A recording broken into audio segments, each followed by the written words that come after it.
नमस्कार दोस्तों, global affairs and politics में आपका स्वागत है। दोस्तों, हाल ही में रशिया ने बताया है कि रशिया अपना लूनर मिशन जो है लॉन्च करने वाला है। अगर इसकी तारीख की बात करें तो रशिया ने बताया है कि फ्राइडे के दिन जो है इस मिशन को जो है वो लॉन्च करना चाहता है। आपको पता है कि इंडिया ने ऑलरेडी जो है अपना चंद्रयान 3 को लॉन्च कर चुका है। अब हम इनके ऑब्जेक्टिव के बारे में बात करेंगे। रशिया आखिर क्या अचीव करना चाहता है इन मिशन के जरिए और इंडिया क्या अचीव करना चाहता है इन मिशन के जरिए, और क्यों कहा जा रहा है कि ये दुनिया में एक तरह से ग्लोबल स्पेस रेस की शुरुआत है और इंडिया और रशिया के बीच में ये अहम स्पेस रेस है। क्योंकि अगर हम तारीखों की बात करें तो वो भी एक सिमिलर है। जिस दिन इंडिया का चंद्रयान 3 जो है लूनर सरफेस पे उतरेगा, उसी प्रकार से रशिया का जो लूना 25 मिशन है वो भी लूनर सरफेस पे उसी दिन उतरेगा। अब इनके मिशन के ऑब्जेक्टिव के बारे में बात करें या फिर क्या क्या करने जा रहे हैं, इनके बारे में विस्तार से चर्चा करेंगे। लेकिन आगे बढ़ने से पहले आपसे एक छोटा सा क्वेश्चन है। आपको बताना है कि रशिया का लूना 25 मिशन जो है उसका ऑब्जेक्टिव क्या है, उसका प्राइमरी ऑब्जेक्टिव क्या है। इसके बाद भी हम बाद में लेक्चर के एंड में बिल्कुल अच्छे से इसके बारे में डिस्कस करेंगे। देखिए दोस्तों, जब भी कभी दुनिया में ऐसे मिशन होते हैं तो ये नेशनल प्राइड के ज्यादा बड़े इश्यू होते हैं। वहां से ऑब्जेक्टिव क्या होंगे, क्या प्राइमरी ऑब्जेक्टिव होंगे, क्या अचीव करना चाहते हैं, क्या मिशन के जो है एम्स होंगे, वो बाद में हम देखेंगे। अगर सही मायने में अगर इस स्पेस रेस को हम जीत जाते हैं तो अपने आप में जो है इंडिया की अपनी नेशनल विल जो है बड़ी बूस्टअप होगी, उसको एक साइकोलॉजिकल बूस्ट मिलेगा। सबसे पहले हम दुनिया के नेशनल मीडिया की बात करें।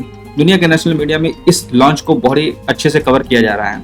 इसके पीछे की स्टोरी के बारे में भी अच्छे से जानने की कोशिश करेंगे। हमारे इंडियन न्यूज़पेपर में भी बहुत अच्छे से इसको कवर किया जा रहा है कि कैसे जो है दुनिया में चंद्रयान 3 जो है और लूना 25 के बीच में एक रेस लगी पड़ी है। क्या लूना 25 जो है चंद्रयान 3 को बीट कर पाएगा कि नहीं। अगर मीडिया से हट करके इसके बिहाइंड दी मीडिया की स्टोरी के बारे में बात करें, इसके पीछे की स्टोरी के बारे में बात करें तो कुछ ऐसे है। दोस्तों, ये हमारा तस्वीरों में आप देख सकते हैं कि ये हमारा चंद्रयान 3 मिशन है, तो ये रशिया का जो है लूना 25 मिशन है। तो ये तारीख जो आप याद रखना, इसी तारीख को दिन जो है दोनों मिशन जो है रशिया का मिशन और इंडिया का मिशन जो है जो चंद्रमा की लूनर सरफेस है उस पर जाकर के उतरेंगे। दोनों के ऑब्जेक्टिव्स क्या हैं, उनके एम्स क्या हैं, इसके बारे में हम डिस्कस करते हैं। अब बात करते हैं इसके पीछे की स्टोरी के बारे में। आपको पता होना चाहिए कि रशिया ने इसको लॉन्च करने की तारीख को पिछले साल अक्टूबर में ही ऐलान कर दिया था, मगर रशिया के यूक्रेन में इन्वेड करने के बाद यूरोपियन स्पेस एजेंसी ने जो यहाँ पे इसके मिशन में, रशिया के मिशन में जो भी इतने स्पेस इक्विपमेंट लगाए थे उनको कोऑपरेशन करना बंद कर दिया था। यही कारण है इस मिशन में देरी आई और रशिया ने जो है अब इसको डिले करने के बाद जो है अब इन तारीखों को ऐलान किया है और लॉन्च करने की तैयारी है। अगर हम बात करें रशिया के मिशन की और इसरो के मिशन के बारे में, दोनों के जो है एम जो है ऑब्जेक्टिव जो है लगभग सिमिलर हैं।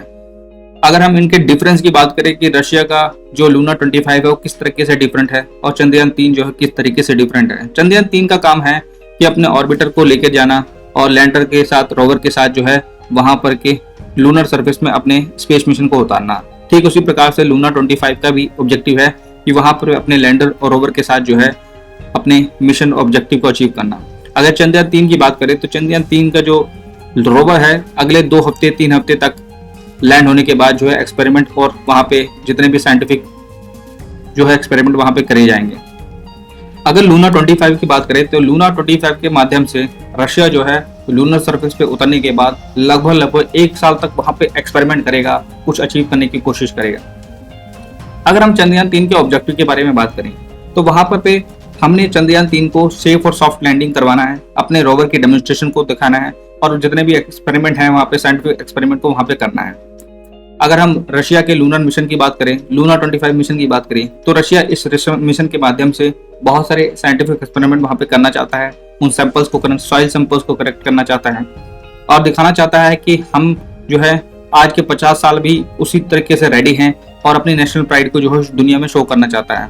यानी युद्ध के मामले में जो है रशिया और यूक्रेन आपस में लड़ रहे होंगे, मगर इस युद्ध के दौरान भी रशिया बताना चाहता है दुनिया को कि हम मजबूत हैं, हमारे पास हमारी अपनी नेशनल विल है जो दुनिया को हम शो कर सकते हैं। ठीक उसी प्रकार से हमने देखा कि जैसे जैसे रशिया को यूरोपियन स्पेस एजेंसी ने कोऑपरेशन देना बंद किया तो रशिया को झुकाव जो है चाइना की तरफ होने लग गया। अब इसके कई कारण हो सकते हैं, जैसे कि कोऑपरेशन बंद हुआ तो बहुत सारे इक्विपमेंट आना बंद हुए, बहुत सारे जो सपोर्ट बंद हुआ, फंडिंग सपोर्ट भी बंद हो सकता है। तो ये बहुत सारे कारण बताए जा रहे हैं जिससे कि रशिया जो है उसका टिल्ट जो है चाइना की तरफ होने लग गया है। तो उसी को देखते हुए जो रशिया ने कहा है कि हम आने वाले दिनों में चाइना के साथ और स्पेस कोलैबोरेशन करेंगे। दोस्तों हमें पता है कि रशिया और यूएसए की बात करें तो ये स्पेस के मामले में बहुत ही ज़्यादा ऊपर है। इनके पास अचीवमेंट्स बहुत है, इनके पास साइंटिफिक एक्सपेरिमेंट बहुत है, एक्सपीरियंस बहुत है, अपने लोगों को ले जाना, स्पेस में ले जाना और अपने जो है साइंटिफिक एक्सपेरिमेंट को करने की, और इनके पावरफुल रॉकेट्स हो गए, इन सभी के बारे में जो है अगर देखें, कुल मिला के देखें तो ये दो देश जो हैं वो दुनिया में सबसे आगे हैं। अगर इनके फीचर, अगर लूना 25 के हम फीचर की बात करें तो वहाँ पर लूना 25 का लैंडर जो है उतरेगा, सॉफ्ट लैंडिंग करेगा, जैसे कि हमारा जो है चंद्रयान 3 सॉफ्ट लैंडिंग करने वाला है। दोनों ही साउथ पोल में करने वाले हैं। 800 किलोग्राम के आसपास जो है इसकी जो साइंटिफिक एक्सपेरिमेंट करने वाला जो वो है सैंपल है उसको लेकर के जाएगा।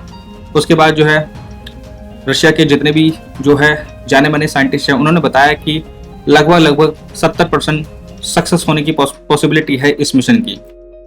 फिर दोस्तों हमने देखा कि जैसे कि यूरोपियन स्पेस एजेंसी ने इसमें से यूक्रेन और रशिया के वॉर के चलते हुए कोऑपरेशन को हटा दिया, वैसे ही रशिया ने डिसाइड किया कि हम जो है बिना आपकी कोऑपरेशन के आगे बढ़ेंगे।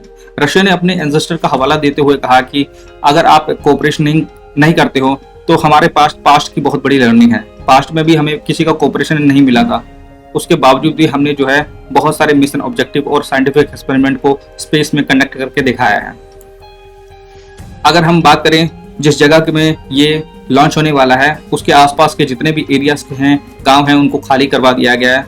कई बार ऐसा होता है, वैसे दुनिया के जितने भी एक्सपर्ट्स हैं उनका कहना है कि मिलियंस में एक चांसेस होते हैं कि कई बार जो है उसके मलबा जो है उन गाँव में गिर जाए और क्षतिग्रस्त होकर के कुछ लोगों को घायल कर दें। इसीलिए उस एरिया को डेंजर जोन घोषित करके उस एरिया को खाली करवा दिया गया है।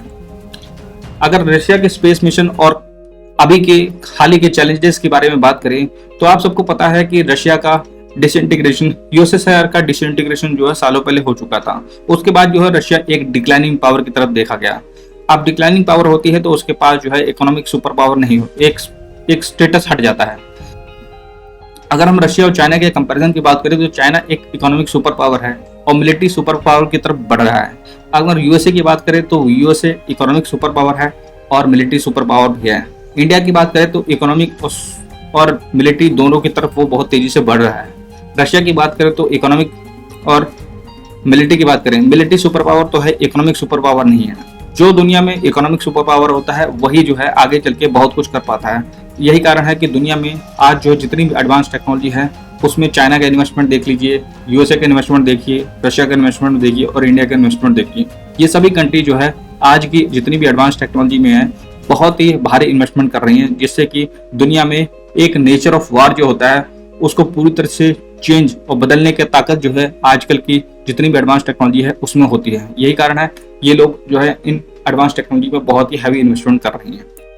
दोस्तों आप ये तस्वीर देखिए जिसमें आप यूरी गागरिन के बारे में देख रहे हैं। यूरी गागरिन रशिया का एक स्पेस साइंटिस्ट था जिसे सबसे पहले स्पेस में ले जाया गया था। ये आप तस्वीरें देख सकते हैं, एक डॉग की तस्वीरें हैं जिसका नाम है लाइका, जिसको सबसे पहले रशिया ने स्पेस में ले जाया गया था और वहाँ पे उसके साथ जो है उसको वापस लाने के बाद वहाँ पे उसके साइंटिफिक एक्सपेरिमेंट के बाद देखा गया था कि इंसानों की जाने की पॉसिबिलिटी कितनी है।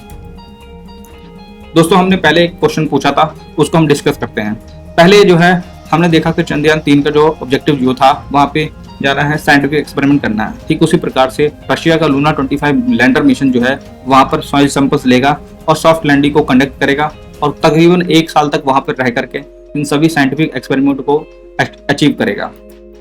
दोस्तों आपको लगता है कि वीडियो इन्फॉर्मेटिव थी, लेक्चर इन्फॉर्मेटिव था तो वीडियो को लाइक करें और चैनल को सब्सक्राइब करें।